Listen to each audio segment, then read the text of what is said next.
Xin chào cô bác, anh chị và các bạn. Hôm nay mình chia sẻ thêm một công thức làm món bánh bông lan. Bánh hôm nay thì mình kết hợp với lại kem sữa tươi nè. Bánh rất là ngon luôn, thơm lắm. Làm với kem sữa tươi thì cái bánh nó rất là béo luôn. Cô bác, anh chị và các bạn thích thì cùng vào bếp làm nha. Phần nguyên liệu ở đây mình có là 80g bột mì số 8, 80g đường, 100ml kem sữa tươi.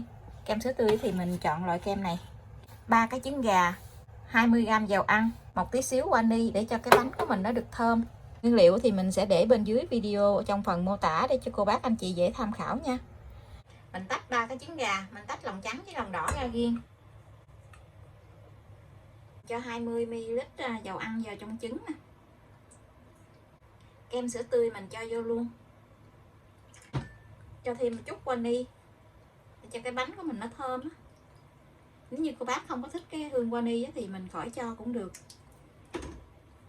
Mình đánh cái phần này lên cho nó tan đều ra hết. Mình gây 80g bột mì số 8 vô.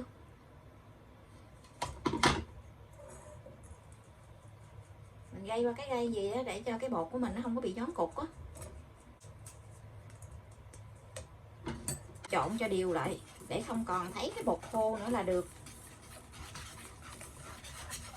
Khi mà mình cho bột vô trong cái phần trứng này á, mình không có nên trộn lâu quá. Nếu như mình trộn lâu quá cái bánh của mình dễ bị chai á. Cho nên là mình trộn cho nó nhanh tay, cho nó vừa đủ, không còn thấy cái bột khô nữa là được. Mình đi đánh bông cái lòng trắng trứng.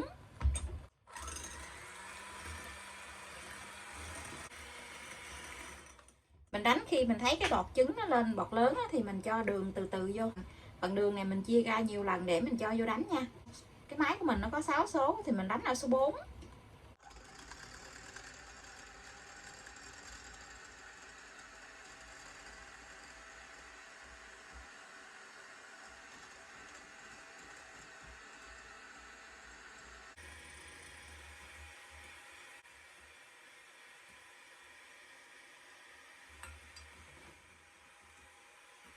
Khi mình thấy cái bọt kem của mình nó đã mịn gì thì mình sẽ hạ xuống còn số 2 nha.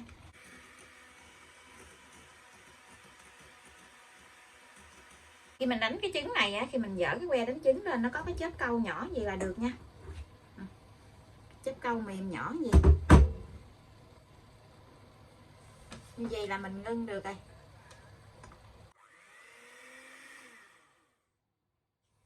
Mình sẽ cho phân nửa cái lòng trắng này qua bên cái thau lòng đỏ.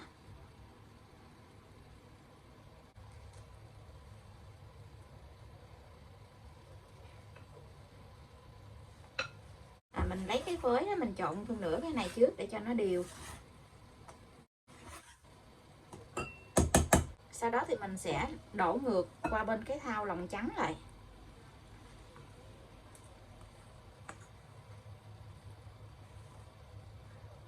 Mình dùng cái muỗng dẹp này nè, mình vét từ ở bên dưới mình vét lên, mình trộn cho nó đều lại. Mình trộn nhẹ tay thôi, mình hất từ ở bên dưới lên vậy nè. Mình trộn nhẹ tay nhưng mà mình trộn nhanh á. Mình dùng cái muỗng này mình vét sát ở dưới cái đáy tô. Mình trộn đều lại rồi thì mình cho vào trong khuôn để mình nướng luôn. Hôm nay cái khuôn này nó hơi bự nè. Cái khuôn này khuôn 20 lần. Mình lót miếng giấy nến ở bên dưới. Đây là khuôn đáy gời á. Mình cho hết cái phần bột này vô. Cái khuôn bự thì mình đổ sẽ nó nở không có đầy khuôn.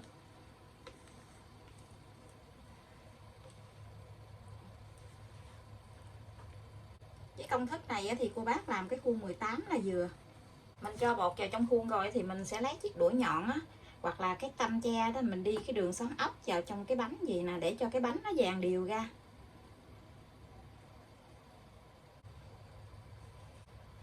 Mình cho vào trong lò để nướng luôn nha. Nó đã làm nóng trước 10 phút. Mình cho ở rãnh dưới của lò. Lò mình có 3 ngăn thì mình cho ở ngăn thứ 3, tức là ngăn dưới luôn á. Mình nướng ở nhiệt độ là 150 tới 160 độ C. Mở 2 lửa. Thời gian nướng là 55 tới 60 phút. Cô bác anh chị và các bạn canh theo nhiệt độ của lò nhà mình nha. Mình không có cần phải mở quạt. Thời gian mình nướng đã được 45 phút rồi, cái bánh của mình nó nở lên rất là cao luôn. Cái màu rất là đẹp luôn nè. Nó nở lên cũng gần đầy cái khuôn rồi. Tại vì hôm nay mình làm cái khuôn nó bự á, cho nên nó là nó nở lên cái khuôn đó, nó không có đầy dung giống như mọi khi. Mọi khi thì mình làm cái khuôn nhỏ, cho nên nó sẽ đầy luôn. Coi nè. Bánh của mình đã chín rồi. Bây giờ thì mình sẽ hé cửa lò ra, mình để cái bánh ở trong lò thêm 3 phút nữa thì mình hãy lấy ra nha. Lấy ra liền thì cái bánh của mình nó bị sốc nhiệt, nó dễ bị xẹp lắm. Cái bánh nó vàng ươm bên trong luôn. Giờ thì mình lấy bánh ra. Wow. Nhìn nè, ngon quá chừng luôn. Thơm quá chừng thơm luôn á. Mình lấy cái bánh ra khỏi khuôn luôn. Giờ mình lấy ra cái bánh ra ngoài thì mình thả cái bánh xuống mặt bàn vài cái vậy. Để cho cái khuôn bánh nó tách ra, với cái hơi ở bên trong nó không có còn động lại á, nó thoát cái mồ hôi ra. Vậy thì mình lấy cái bánh ra luôn. Rất là thơm luôn á. Đây là cái khuôn đáy gời á, cho nên nó là mình cũng dễ lấy ra lắm. Mình lấy cái ly á, nhỏ hơn cái khuôn, rồi mình đặt cái khuôn lên trên cái ly gì nè. Vậy thì cái khuôn nó tự động nó rớt xuống. Wow, coi nè, nhìn ngon ghê chưa. Nếu như cô bác thích cái bánh của mình nó nở lên nó cao á, thì mình dùng cái khuôn nhỏ nha. Còn cái khuôn này là cái khuôn nó hơi lớn á, thì cái bánh của mình nó sẽ thấp một chút xíu.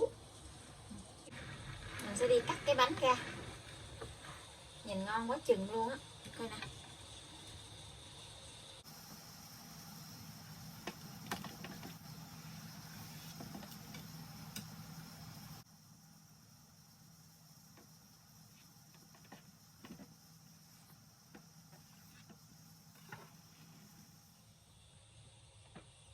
Bánh này mình ăn không hết á, mình gói vô trong cái màng bọc thực phẩm á, mình để được 2-3 ngày luôn. Để vô trong ngăn mát tủ lạnh nó ăn ngon lắm.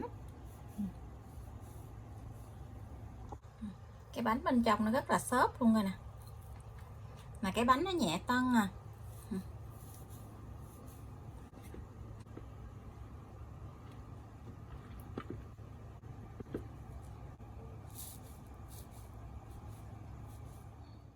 Thơm lắm luôn. Cô bác anh chị và các bạn thấy thích thì cùng làm cho gia đình mình thưởng thức nha. Bây giờ thì mình xin chào tạm biệt. Hẹn cô bác anh chị và các bạn lại video tiếp theo.